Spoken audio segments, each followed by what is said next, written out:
Taron at Phantasialand in Germany is a 2016 Intamin Blitz LSM multi-launch coaster. It has a top speed of 72.7 miles per hour. You have to get the 0.7 in there because it makes all the difference. A max height of 98.4 feet. You have to get the 0.4. A track length of 4,330.8 feet. Why are these numbers so specific? A ride capacity of 1,200 riders per hour. It also overlaps itself 116 times, more than any other coaster in the world. Any other random records you want to put in? It's located in the incredibly themed area of Klugheim, which is a medieval village used to make basalt. That's why you can see all the rock works and buildings everywhere. So this is my review of Taron.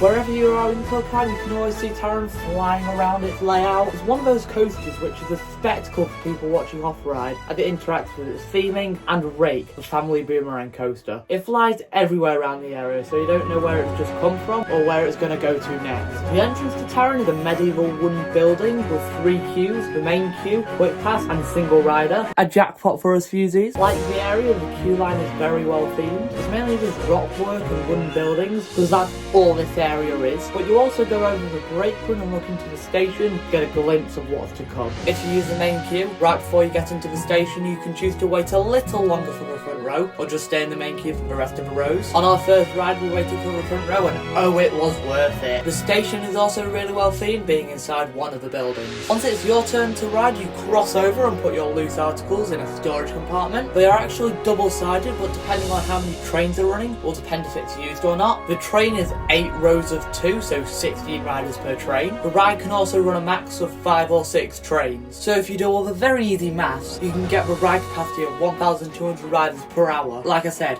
it's very easy. Once you sit down, you pull down your lap bar used on many modern Intamin coasters. These restraints are amazing. They're so comfortable, free, and they really enhance the ride experience. The ride operators in themed uniform come to check your restraint, and then you're ready to go. The ride begins by dispatching, obviously. It has its own dispatch audio as you leave the station, which is a nice touch. You take a right U-turn and stop on the first launch, and you're just sitting there, waiting. The suspense kicks in, and you're sitting there, waiting, waiting, waiting.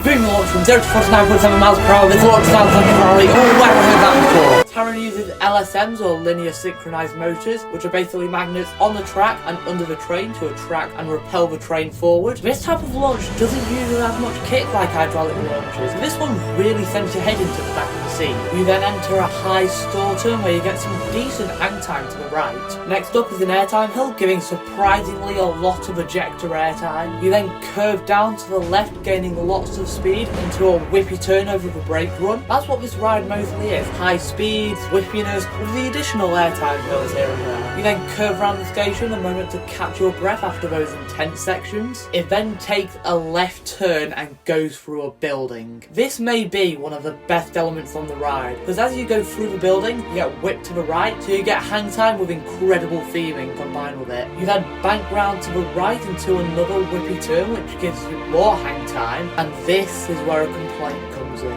Negative! You have one job, Bradley. One job. This is your number one, for crying out loud.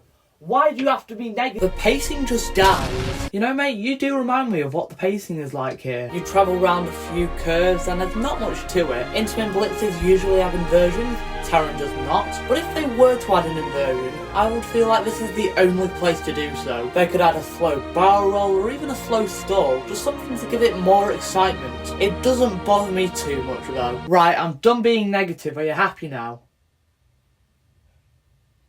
Taron's second launch is insane. You curve round from that dull section and boom, you're accelerating like you've just been shot out of a gun. It's honestly mental. It also puts the sound of the first launch to shame, like just listen to it. This is easily the best part of the ride because of the intensity, acceleration and the pure speed of it. After that launch, you ascend to the highest point of the ride while curving 180 degrees and travelling through rockwork and waterfalls. It's intense amazing to watch and go through because you're already screaming your head off after that chord, so you really get a chance to break those vocal cords. The next element is 2 downwards whippy turns. It just builds up so much momentum for the insanely whippy overbank turn. How many times am I going to use the word whippy? These 4 elements back to back are what make the ride so good. This turn feels like you're going to fly out to the side. It's that powerful. Then you go into an S-hill curving down to the left again. Then you go into a slightly less intense version of the whippy turn previously, but it's still really fun. Another whippy turn over the brake run, round the station and round under the high curve turn to the highest point. That is a nice set of whippy turns which make the ride really enjoyable. And then comes something negative. How dare you! You come round to 2 airtime hills, which need speed to give airtime, but there's no speed. And to make it even worse, there's trim. Why is there trim?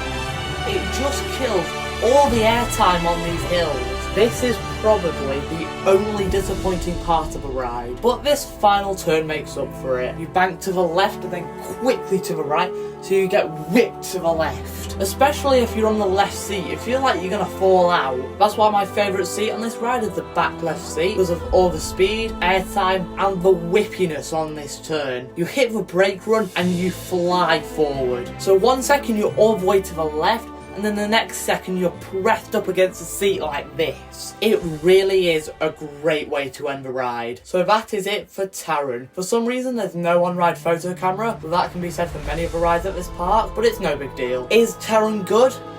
Yes. Is it worth going all the way to Germany to ride?